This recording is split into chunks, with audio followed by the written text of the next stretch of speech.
Lecture 13. IS Internal Audit Function.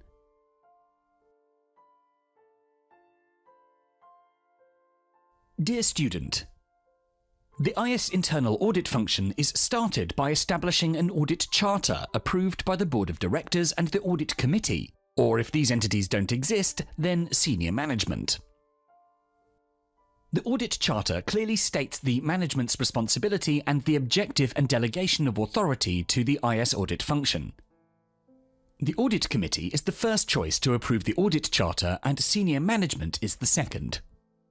Once established, the Audit Charter should only be changed with appropriate justification.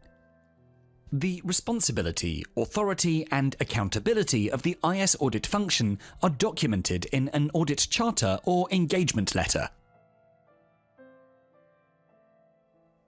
Audit Charter versus Engagement Letter. The Audit Charter covers the scope of audit activities, but the engagement letter is focused on specific audit objectives. When an external firm provides IS audit services, the scope and objectives of these services are documented in the engagement letter. The internal audit function should be independent and report to an audit committee or the highest management level. Remember that the Audit Charter is the delegation of authority from management to the IS auditors. The IS Audit Charter sets the purpose, responsibility, authority and accountability of the IS Audit Function. It is a directive to the IS Audit Function.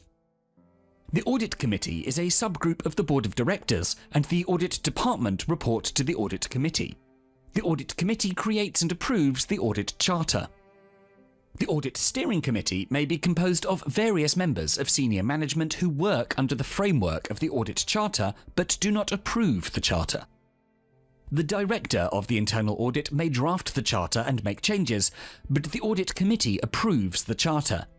For external audits, the objectives and scope of the IS audit are agreed upon in an engagement letter.